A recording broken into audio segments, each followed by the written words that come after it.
Country delight buffalo milk start చేసాము. First పిల్లలకి ఇచ్చినప్పుడు కానీ, మేము పెరుగు తిన్నప్పుడు కానీ, మేము చిన్నప్పుడు తిన్న ఓల్డెన్ డేస్ గుర్తొచ్చాయి మాకు. మీగడ కూడా పాలు కాచాక మీగడ బాగా రావడం, అప్పుడు మా చిన్ననాటి రోజులు గుర్తొచ్చాయి అన్నమాట. How families are spending on children's education. పిల్లల చదువు పైన కుటుంబాలు ఏ రకంగా ఖర్చు పెడుతున్నాయి మనందరికీ తెలుసు. కొన్ని జనరల్ ట్రెండ్స్, ప్రైవేట్ స్కూళ్ళలో చదివే వారి సంఖ్య పెరుగుతోంది. కొన్ని చోట్ల తేడాలు ఉండొచ్చు, కొన్ని చోట్ల గవర్నమెంట్ స్కూల్ డామినేట్ చేయొచ్చు. హైయర్ ఎడ్యుకేషన్లో కూడా ఈ ట్రెండ్ కనబడుతోంది. అలాగే గతంలో లాగా మగపిల్లలు మాత్రమే చదువుకొని ఆడపిల్లలు చదువుకోవడం లేదు అనే పరిస్థితి ఈ రోజుల్లో లేదు. దేశవ్యాప్తంగా కూడా డేటా ఇదే చెప్తోంది. ఇటీవల comparative modular survey on education అని నేషనల్ శాంపుల్ సర్వేలో భాగంగా, తాజా ఎన్ఎస్ఎస్ రౌండ్లో భాగంగా జరిపినటువంటి ఈ సర్వే ఫలితాలు విడుదలయ్యాయి. కంపారిటివ్ సర్వే ఆన్ ఎడ్యుకేషన్ పైన. సో దీంట్లో ఈ దేశవ్యాప్త సర్వేలో ఆసక్తికరమైన విషయాలు వచ్చాయి. ఎన్రోల్మెంట్ చూస్తే గర్ల్స్ ఇవాళ బాయ్స్తో సమానంగా ఉన్నారు. మిలియల స్కూల్ ఎన్రోల్మెంట్ చూస్తే 48% ఉన్నారు. మొత్తం స్కూళ్ళలో చేరిన పిల్లల్లో 48% గర్ల్స్, అంటే ఆల్మోస్ట్ ఈక్వల్ టు బాయ్స్ ఉన్నారు. కానీ హైయర్ ఎడ్యుకేషన్కి వచ్చే వరకు చాలా ఓవరాల్గా చూసుకుంటే గర్ల్స్ ఎక్కువ ఉన్నారు బాయ్స్ కన్నా. ఇంట్రెస్టింగ్ ఏంటంటే, so higher education gross enrolment ratio GER అంటారు. ఇది హైయర్ ఎడ్యుకేషన్లో చూస్తే జెండర్ గ్యాప్ కాదు, మీకు గర్ల్సే ఎక్కువ ఉన్నారు. కానీ మళ్ళీ స్టెమ్ కోర్సెస్ అంటారు, science, technology and engineering, mathematics, ఇలాంటి కోర్సులకు వచ్చే వరకు గర్ల్స్ డామినేట్ కారు, బాయ్సే ఎక్కువ ఉంటారు. కానీ ఓవరాల్ హైయర్ ఎడ్యుకేషన్ ఎన్రోల్మెంట్ చూస్తే గర్ల్స్ ఎక్కువ ఉన్నారు. ఇక్కడ వరకు మన సమాజంలో వచ్చిన మార్పు. గతంలో లాగా ఆడపిల్ల చదువు పైన ఖర్చు పెట్టకూడదు, ఆడపిల్లని చదివించకూడదు అనే భావన లేదు. దీనికి అనేక కారణాలు ఉండొచ్చు. సమాజం ఆడపిల్లల పట్ల చూసే ధోరణి చాలా మారింది. కొడుకైనా కూతురైనా ఒక్కటే అనే భావన పెరుగుతూ వస్తుంది. అలాగే కూతురు చదువు కనీసం మంచి సంబంధం దొరకాలన్నా కూడా బిడ్డ చదువుకోవాలి అనే ధోరణి కూడా పెరిగింది. కాస్ట్ బెనిఫిట్ అనాలిసిస్ చేసుకుంటున్నారు. సో ఒకప్పట్లాగా లేదు ఈ ట్రెండ్. నిజం, ముఖ్యంగా మిడిల్ క్లాసెస్లో, ఎఫోర్డబుల్ సెక్షన్స్లో కూడా ఇది పెరుగుతూ వస్తుంది. అంటే ఒక కుటుంబానికి గనక కెపాసిటీ ఉంటే, ఫైనాన్షియల్ కెపాసిటీ ఉంటే, మగబిడ్డ ఆడబిడ్డ అనే తేడా ఏమీ చూపకపోవచ్చు. కానీ కెపాసిటీ లేనప్పుడు మాత్రం మగబిడ్డ చదువు పైన ఎక్కువ ఖర్చు పెడుతున్నారు. ఇప్పుడు ఈ సర్వే ఫలితాలు తెలియజేసింది అదే. మీరు గ్రామీణ ప్రాంతాల్లో చూస్తే ఆడపిల్లల పైన పెట్టే ఖర్చుతో పోలిస్తే మగపిల్లల పైన పెట్టే ఖర్చు 18% ఎక్కువ ఉంది గ్రామీణ ప్రాంతాల్లో. అంటే ఫీజు, ట్యూషన్స్, డ్రెస్సెస్, అలాగే మీకు ఈ ట్రాన్స్పోర్ట్, ఇవన్నీ కలుపుకుంటే ఓవరాల్ కాస్ట్ ఆఫ్ ఎడ్యుకేషన్ తీసుకుంటే గ్రామీణ ప్రాంతాల్లో అమ్మాయిల కూతుర్ల కన్నా కొడుకుల పైన, అమ్మాయిల కన్నా అబ్బాయిల పైన ఫ్యామిలీస్ పెట్టే ఖర్చు 18% ఎక్కువ ఉంటుంది. అందరికైనా ఈవెన్ ఆడ మగ తేడా లేకుండా గ్రామీణ ప్రాంతాల్లో కూడా ట్యూషన్ కల్చర్ పెరిగింది. ఈ సర్వేలో వ్యక్తమైన అంశం. దీనికి ప్రైవేట్ స్కూళ్ళలో కూడా చెప్పింది సరిపోవడం లేదు.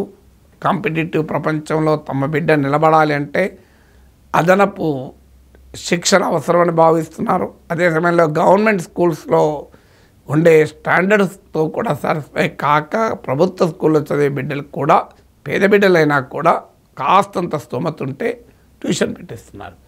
ఈ ట్యూషన్ కల్చర్ అనేది దేశమంతటా విస్తరించింది, గ్రామీణ ప్రాంతాలకు, చిన్న చిన్న టౌన్లకు కూడా. అందుకే కోచింగ్ ఇండస్ట్రీ మల్టీ-బిలియన్ ఇండస్ట్రీ అయిపోయింది మన దేశంలో. ఇక కానీ ఓవరాల్ ఖర్చుగా చూస్తే క్లియర్గా స్పష్టంగా గ్రామీణ ప్రాంతాల్లో ఆడపిల్లల పైన తక్కువ ఖర్చు పెడుతున్నారు, మగపిల్లలపైన 18% ఎక్కువ ఖర్చు పెడుతున్నారు. ఇది అర్బన్ ఇండియాకి వచ్చే వరకు 30% అవుతుంది గ్యాప్. 30%, మామూలు గ్యాప్ కాదు.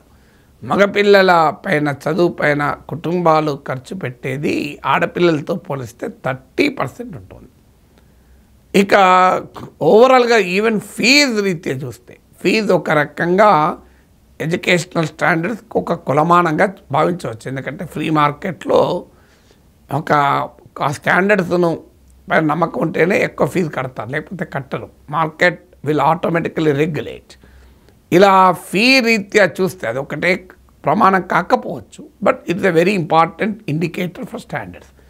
మీకు మగపిల్లల చదువు పైన పెట్టే ఫీజు 21% ఎక్కువ ఉంటుంది ఆడపిల్లల పైన పెట్టే ఫీజు కన్నా.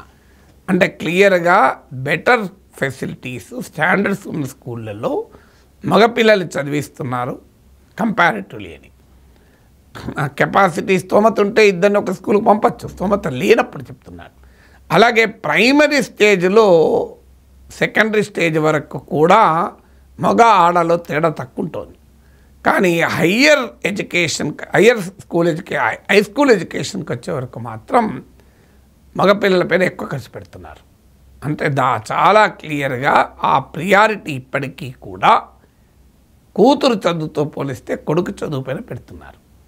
Amartya Sen India economic development and social opportunity అనే తన పుస్తకంలో చాలా ఏళ్ళ క్రితమే ఒక చాప్టర్ రాశాడు.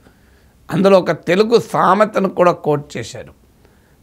కూతురు చదువుపై ఖర్చు పెట్టడం అంటే పక్కింటి చెట్టుకు నీళ్లు పోయడం లాంటిది అని భావిస్తారు అని.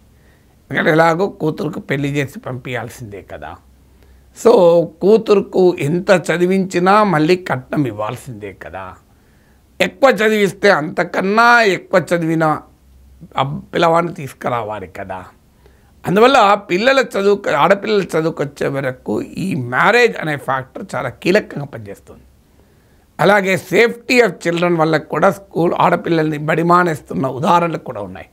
దూరంగా స్కూల్ ఉంది. అందుకే అమర్త్య సేన్ అంటాడు, if the government school fails మగబిడ్డ కన్నా ఆడబిడ్డకి ఎక్కువ నష్టం జరుగుతుంది అని. ఎందుకంటే మగపిల్లవాడినైనా కనీసం పక్కనున్న టౌన్లో హాస్టల్లో ఉంచైనా చదివిస్తారు, పక్క ఊరికైనా 4-5 కిలోమీటర్లు పంపిస్తారు.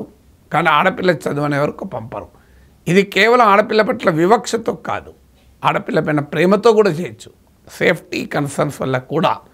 సో కూతురు భద్రత దృష్ట్యా కూడా బయటికి పంపడానికి చాలా కుటుంబాలు అంగీకరించకపోవచ్చు. చాదస్తమే కావాల్సిన అవసరం లేదు. అందువల్ల కారణాలు ఏదైనా మన సమాజ స్వభావం, అమర్త్య సేన్ తన పుస్తకాలు అంటాడు, ప్యాట్రిలీనియల్ సోషల్ రిలేషన్స్ అండ్ ప్యాట్రిలోకల్ కండిషన్స్ అంటాడు. అంటే పితృస్వామిక సామాజిక సంబంధాల వల్ల మన సమాజం అలా ఆలోచిస్తుంది, భారతీయ సమాజం అని. ఎందుకంటే కూతురు ఎంత చదివించి ఉద్యోగం చేసి సంపాదిస్తే అది ఆ కుటుంబానికి రాదు, అత్తగారి కుటుంబానికే ఆదాయం. కానీ కొడుకు చదువు పైన ఖర్చు పెడితే తమ కుటుంబానికి వస్తుందని నమ్ముతారు. ముఖ్యంగా భవిష్యత్తులో పిల్లల సంపద పైన ఆధారపడాలి అనే పరిస్థితి ఉన్నవాళ్ళు, వాళ్ళే స్వయాన బ్రహ్మాండంగా ఉండి పిల్లలకు మేమే ఇవ్వగలం అనుకున్న వాళ్ళకి ఇబ్బంది లేదు.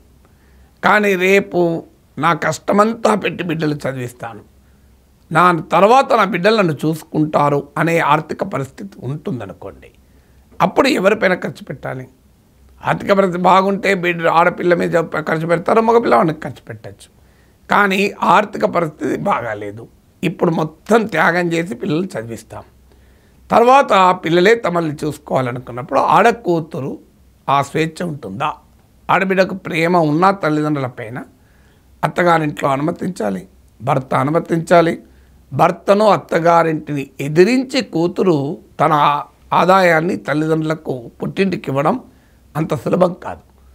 ఆ పరిస్థితి ఆడ కూతురుకు ఉన్నా తల్లిదండ్రుల వద్దు బిడ్డ, మీ అత్తగారింట్లో నీకు ఎందుకు పలచనైతో గొడవ ఎందుకు, నీ భర్తతో ఎందుకు పంచాయతీ, మా బాధలు మేము పడతానులే తల్లి అంటారు. అంటాడు కూతురు పైన ప్రేమున్న తల్లిదండ్రుల వద్దనే అవకాశం ఉంటుంది. కూతురుకు ఆసక్తి ఉన్నా కూతురైనా తన పుట్టింటి మీద ఆ ప్రేమ ఉంటుంది, తల్లిదండ్రులను చూసుకోవాలని ఉంటుంది. కానీ అక్కడున్న కండిషన్స్ రీత్యా ఇబ్బందుల్లో ఉంటుంది. అదే మగబిడ్డ అనుకోండి, కొడుకోడల దగ్గరే కదా నా వృద్ధాప్యంలో బతికేది అనే సామాజిక వ్యవస్థ మన సమాజంలో ఇప్పటికీ చాలా కుటుంబాల్లో నిజం. అన్ని కుటుంబాల్లో నిజమని అనడం లేదు. నేను ఇప్పుడు ఇంతకుముందే చెప్పాను. ఆర్థిక తన కాళ్ళపైన తన నిలబడి వృద్ధాప్యంలో కూడా తన సంపాదన పైన బతికే ఉన్నత ఆదాయాలున్న కుటుంబాలకు ఇవన్నీ వర్తించవు.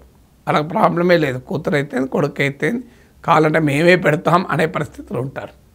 కొంతమంది మధ్యతరగతి కుటుంబాల్లో అనుకుంటుంటారు ఆర్థికంగా బాగుంటే మగపిల్లవాడికి అడ్వాంటేజ్, ఆర్థికంగా వీక్ ఉంటే ఆడకూతురికి అడ్వాంటేజ్ అని. ఎందుకంటే అమ్మాయిని బాగా చదివించి అమ్మాయికి మంచి సంబంధం దొరికిందనుకోండి, కొడుకు కుటుంబం కన్నా బిడ్డ కుటుంబమే ఉన్నతంగా ఉంటుంది. ఎందుకంటే ఇవాళ రేపు ఆడపిల్లలు దొరకడం కూడా కష్టమైపోతుంది సమాజంలో. మిడిల్ క్లాస్లో మనం చూస్తున్నాం, మంచి సంబంధం, మంచి అమ్మాయి బాగా చదువుకున్నది అనుకుంటే పెళ్లి చేసుకోవడానికి బాగా ఆస్తిపరులు కూడా ముందుకు వస్తున్నారు. ఎందుకంటే ఆ సిచ్యువేషన్ కూడా ఉంది డిమాండ్ అండ్ సప్లైలో. సో అందువల్ల నాతో ఓ భద్రత మిత్రుడు అన్నాడు, సార్ మీరు సామాజిక శాస్త్ర విశ్లేషణ చేస్తుంటారు కనుక చెప్తున్నాను సార్, డబ్బుంటే మగబిడ్డ లాభపడతాడు సంపన్నుల కుటుంబాల్లో, డబ్బు లేకపోతే ఆడపిల్లలు లాభపడతారు. ఎందుకంటే మంచి సంబంధం దొరికితే కొడుకు కన్నా బిడ్డే ఎక్కువ స్థాయిలో ఉంటుంది అని, కావాలంటే తమ్మునికో అన్నకో సహకరించే పరిస్థితులు కూడా ఉంటుంది అని. కానీ మన మ్యారిటల్ వ్యవస్థ ఇప్పటికీ కూడా పెళ్ళైనాక ఆడకూతురు అత్తగారింటికి వెళ్తుంది కానీ మగపిల్లవాడు వెళ్ళడు. మగపిల్లవాడి దగ్గరికి కోడలు ఇంటికి వస్తుంది, అల్లుడికి ఇంటికి రాడు. అప్పట్లో పాత రోజుల్లో ఇల్లరికం అల్లుళ్ళు ఇప్పుడు లేరు. సో ఇక లేకపోతే కొన్ని కుటుంబాల్లో అల్లుడు రాడు, కోడలు రాడు. కొడుకు కోడలైనా బిడ్డ అల్లుడైనా వాళ్ళ జీవితాలు వాళ్ళు గడుపుతుంటారు, వీళ్ళ జీవితాలు వీళ్ళు గడుపుతుంటారు. వాళ్ళ ఇంటికి వీళ్ళు వస్తుంటారు, వీళ్ళంటికి వాళ్ళు వస్తారు. వాళ్ళకేం తేడా ఉండదు. అందువల్ల మన సోషల్ సిస్టంలో ఉన్న కన్స్ట్రెయింట్స్ వల్ల కూడా ఆడపిల్లల చదువు పైన తక్కువ ఖర్చు పెడుతున్నారు అని అమర్త్య సేన్ విశ్లేషణలో కూడా చాలా దశాబ్దాల క్రితమే చెప్పారు. అయితే పరిస్థితులు మారుతున్నాయి. ఆడకూతురు చదువుపై కూడా పెడుతున్నారు ఖర్చు, కానీ ఆ తేడా మాత్రం కనబడుతుంది. ఈవెన్ ట్యూషన్లు పెట్టించారు, ట్యూషన్ ఎక్స్పెండిచర్ కూడా స్టడీ చేస్తే మగపిల్లల పైన ట్యూషన్కు ఎక్కువ ఖర్చు పెడుతున్నారు ఆడపిల్లలతో పోలిస్తే. అందువల్ల ఇంకా మన దేశంలో ఎడ్యుకేషన్లో ఉన్న జెండర్ గ్యాప్కు ఈ సర్వే ఫలితాలకు ఉదాహరణ.